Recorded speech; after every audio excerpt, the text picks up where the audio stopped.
Hello friend, subscribe कीजिए शिक्षा के समझ चैनल को तथा प्रेस कीजिए बेल आइकन को ताकि एजुकेशन संबंधी सारे वीडियो आप तक पहुंच सके।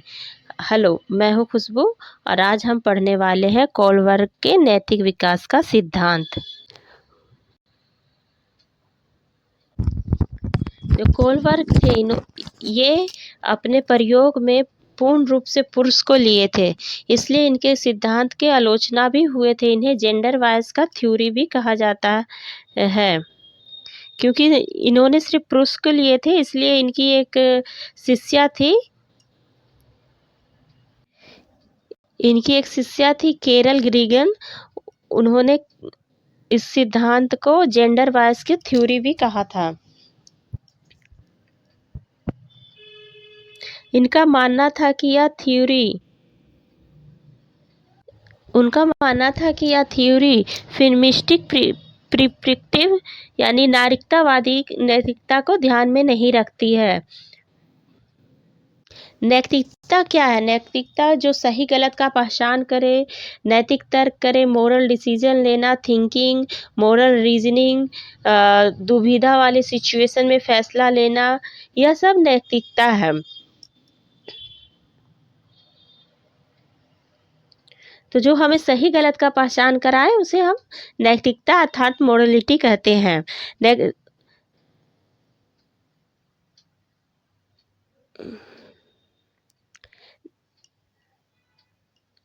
नैतिक तर्क, मोरल डिसीजन लेना जो कि थिंकिंग में प्रयोग करते हैं उसे मोरल रीजनिंग कहते हैं। कोई दुविधा होता है जिसमें हम यह सोचते हैं कि यह करने से सही या गलत होगा। कोई फैसला करते हैं, फैसला करने के लिए जो तर्क का इस्तेमाल हम करते हैं वह नैतिकता कहलाता है।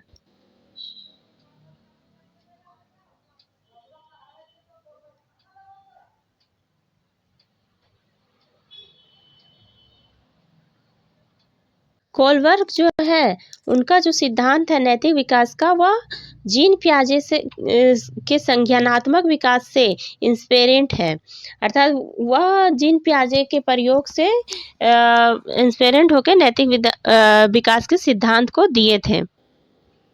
तो कोलवर्ग ने कुछ बच्चे को अपने प्रयोग में लिया था जो कि पुरुष थे।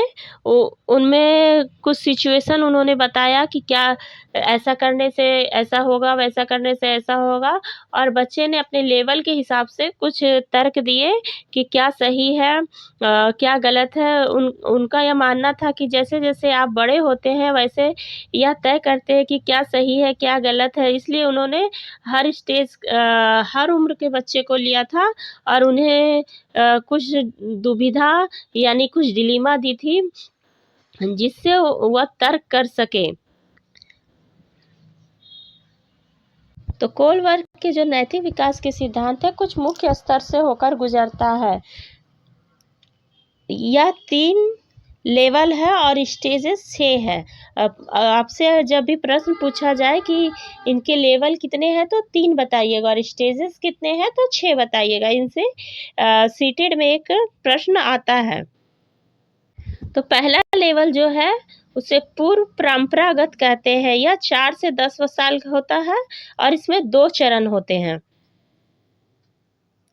तो स्टेज 1 आज्ञाकारिता और दंड अभिविन्यास यानी पनिशमेंट और ओबीडियंस। यह ऐसा एज होता है जिसमें बच्चे में कोई नैतिकता नहीं होती। उनके मन में यह बात डाल दिया जाता है कि क्या सही है क्या गलत है, ऐसा करने से सही होगा, ऐसा करना गलत होगा, ऐसा उनके मन में डाला जाता है।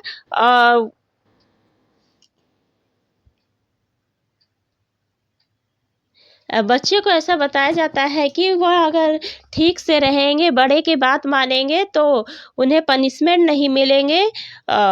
तो बच्चे के मन में यह डाला जाता है कि बच्चा अगर शैतानी ना करे, बड़े की बात माने, आज्ञाकारी बने तो बच्चे को पनिशमेंट नहीं मिलेगा और पनिशमेंट के डर से बच्चा ठीक से रहता, अर्थात वह शैतानी नहीं करता है। तो पनिशमेंट के डर से बच्चा बात मानेगा। सेकेंड जो स्टेज है, व्यक्तित्ववाद, उपकरणवाद और विनिमय, नियमित अभिविन्यास, टिट फॉर टैट भी इसे कहते हैं, जैसे को तैसे की प्रवृत्ति। इस एज को म्यूचुअल एक्सचेंज भी कहते हैं, जैसे my attitude will always be based on how you treat me. इस एज में बच्चे जैसे का तैसा देखेगा, अर्थात टिट फॉर टैट वाली स्थिति होती है। बच्चा अपना बेनिफिट देखता है, बच्चा सेल्फ सेंटरेड होता है। बच्चे को अगर बच्चे को कोई क्लासरूम में कुछ कह दे तो जब तक वह उसका उल्टा जवाब ना दे दे तब तक वह बेचैन रहेगा, उसकी मन में कुछ कुछ चलता रहेगा। स्टेज कंडीशनल है, रेसिप्रोकल है, इसीलिए इसे टिट फॉर टैट भी कहते हैं, जैसे को तैसा। वह उसके साथ आप जैसा करेंगे वैसा ही वह व्यवहार करेगा, इसीलिए इसे टिट फॉर टैट भी कहा जाता है। पारंपरिक लेवल, यह 10 से 13 वर्ष की आयु की होती है। इसमें भी 2 चरण है। इसे good boy good girl oriented भी कहा जाता है, यानी अच्छा लड़का अच्छी लड़की अभिन्यास। इस स्टेज को गुड बॉय गुड गर्ल इसलिए कहा जाता है क्योंकि बच्चे को अच्छा बनने के लिए मतलब बच्चा जो है वह अच्छा बनना चाहेगा ताकि समाज में उसकी एक वैल्यू हो। अच्छे जैसे A+ लाने से मम्मी उसकी वाहवाही करेगी कि मेरा बच्चा तो A+ लाया है, इस तरह वह A+ लाने के लिए मेहनत करेगा, अच्छा बनने की कोशिश करेगा। इसीलिए इस स्टेज को गुड बॉय गुड गर्ल का स्टेज भी कहा जाता है। इसमें ऑनेस्टी आदि भी होती है।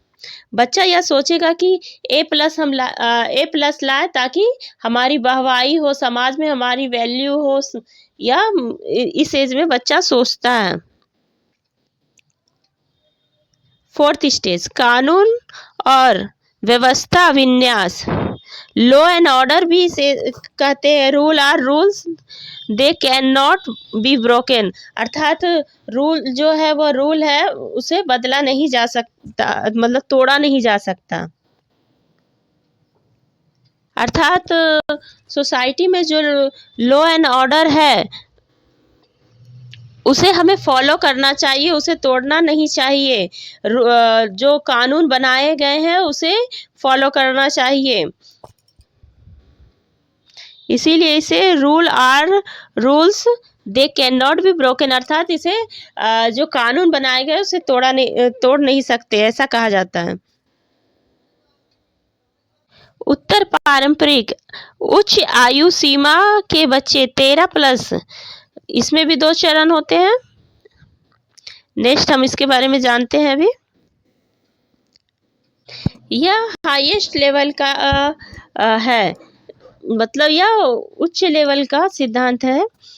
सामाजिक अनुबंध अभिन्यास, अर्थात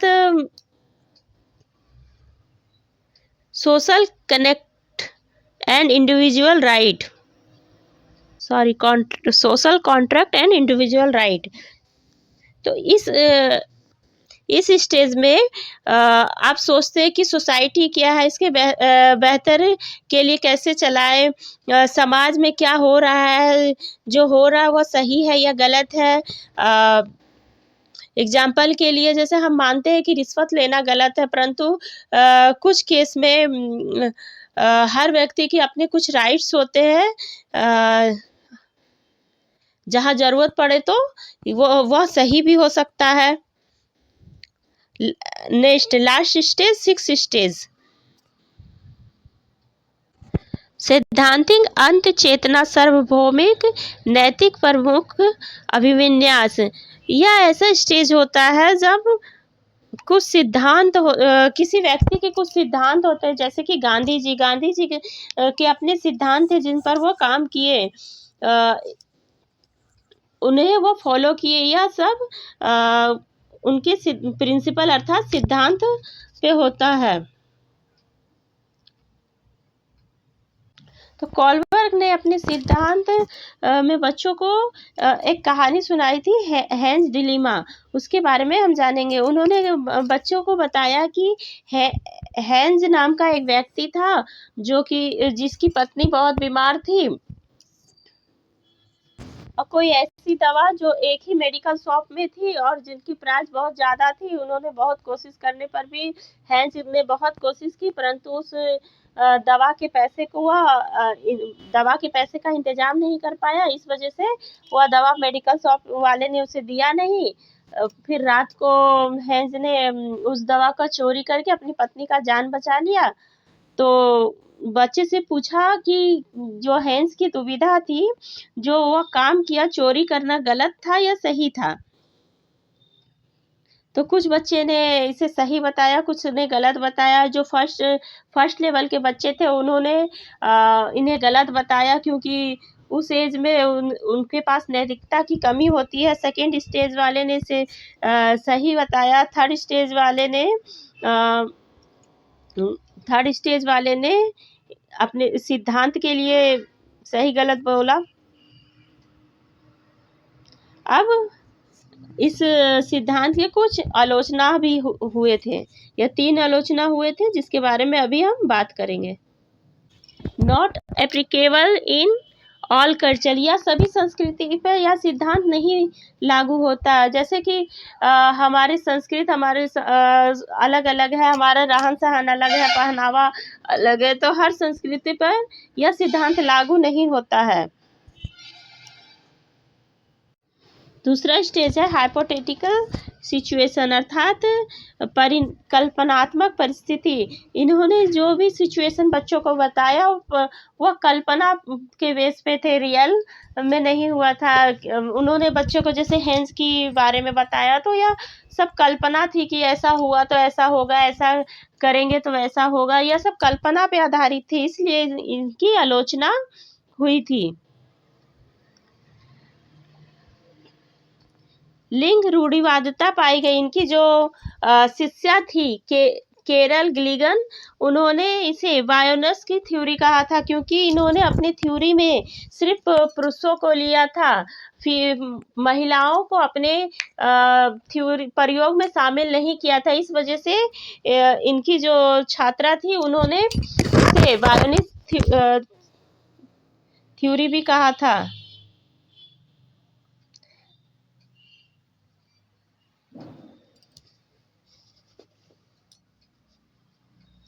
कैरल गिलिगन का मानना था कि अगर फीमेल्स के इस प्रयोग में लिया जाता तो उसके अलग इमोशंस होते, वह अलग तरह से सोचती, अलग तरह से अपने तर्क को रखती।